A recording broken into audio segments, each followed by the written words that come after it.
Eric. Yo, Eric. Huh? What you want? You been out there putting in work, haven't you, Eric? You know what, man? We got a lot of money. We ought to start a company or something. Yeah.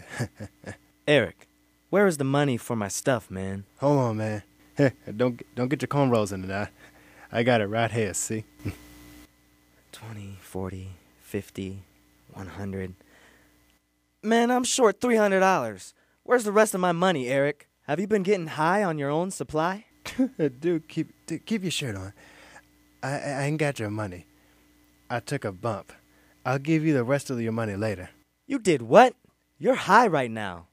I'm not high. I'm low. Eric, you just cheated me out of $300. You know I need my money. Oh, why do you gotta yell, man? I'm right here. Not anymore, you're not. You're out. I'm out of what? This. You ain't down no more. Wait a minute. You can't kick me out. I bring in half the dough we got here. You better go now while I'm being easy on you. You wasted my money, and you're a waste of my time. Darnell, I told you to leave, and you didn't. Now we do things my way. Yo, Nate, Quinn. This fool won't leave despite my command. Show him what happens to those who refuse my order.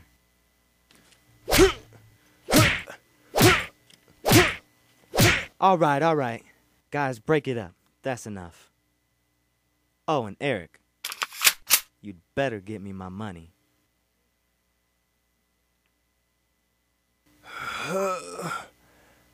I don't believe it. How could they do that to me? They were supposed to have my back. I thought they were my family.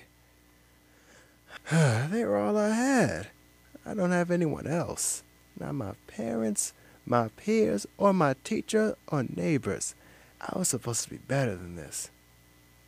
I am better than this. How did I get here? How in the world did I get here?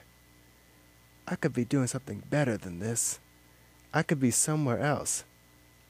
How did I get here? I'm sorry. I can't help you tonight. I don't have time. I'm going out with some friends of mine. I'm sorry. I can't help you tonight. I don't have time.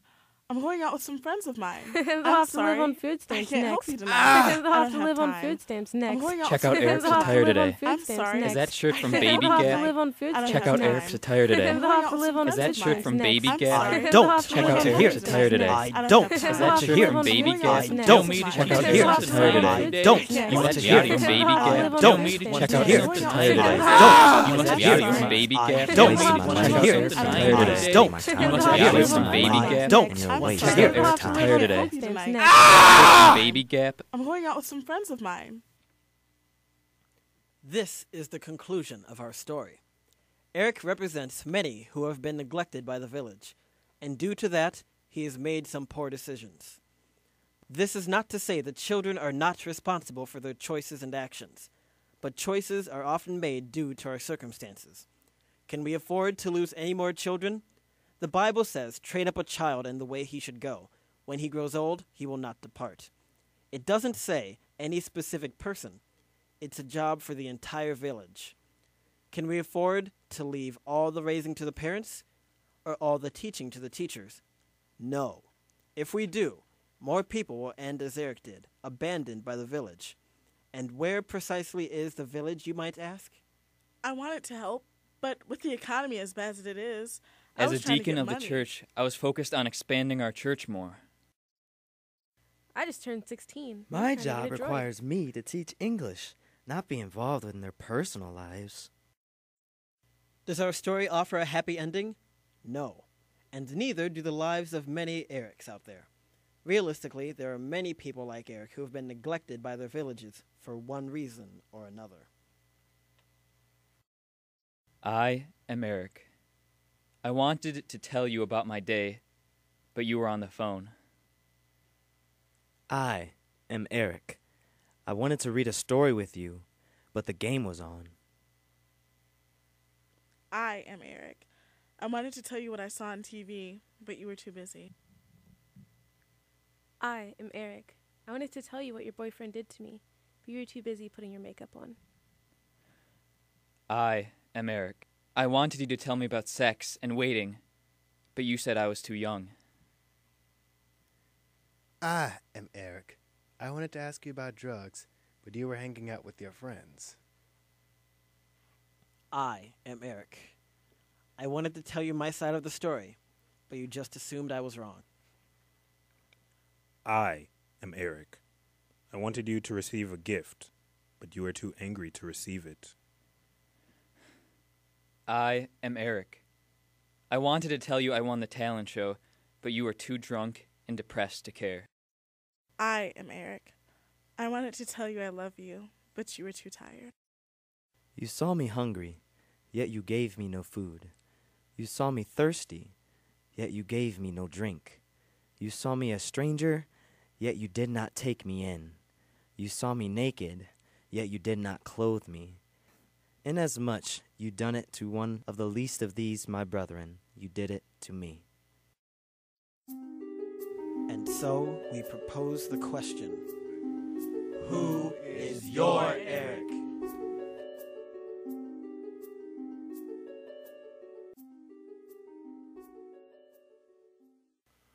Who is your Eric? That is a good question. Our Erics are all of our children in our villages.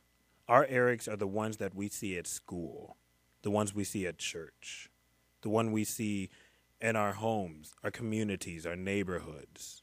Those are our Erics. I don't care if that is your kid or if it's not your kid. I don't care if you knocked up your girlfriend and you decided that that would not be your responsibility. We cannot afford to continue to leave our children lying in the dust. The world picks up where we leave off. Do we really want our kids growing up around negativity, growing up in all of these bad, violent situations, becoming less of what God really made them to be? If we don't, then something has got to change. It is not television's job to entertain our kids. We don't buy toys so that our kids won't bother us. We don't do this. We've got to be the ones who raise our kids. We've got to have a helping hand with our kids. We can't afford to leave all of the raising to the parents anymore. It's too hard a job. Yes, the parents are the number one people who should have an influence on their kids, but they can't be the only ones because it is too big of a job. We have to help them out. Teachers, I know that it's your job. For some of you, it's a career. So we've got to help out our kids. We see them every day. We've got to help out our kids, answer their questions, and help them whenever they need our help. To any neighbors, uncles, aunts, grandparents, cousins, even older brothers and sisters, even older kids who see these younger kids. We have got to reach out to our young people. We've got to extend our hand and let them know that we are there for them. We've got to do this. We have got to help them come into the light and have all that God has for them. If we don't, then they'll be ruined. We've got to be the village. The village has got to stand up and take care of our own. No one else will. We've got to take care of our own. So, guys, I apologize for this being so top-heavy. It's how it came to us, though. This is the story that came to us. When we come back, I promise you'll hear something a lot more lighter, a lot more funny, a lot more happier. So stay right here, and we'll be right back with the Brother B.I.B. Show. Bong, bong, bong. This is your neighborhood voice of God saying, we'll be right back after this short commercial break. Bong, bong, bong. Hello, ladies. Look at your God. Now look at mine. Back to yours, and back to mine. Your God has nothing on mine. Do you want your God to smell like a freshly printed New Testament? Do you want your God to smell like he could smite an entire army and raise up an entire nation in your name? Swan dive into a brand new B.I.B. Bible and newly ironed khaki pants. Only $9.99 at your local Walmart. I'm on a horse. Backwards.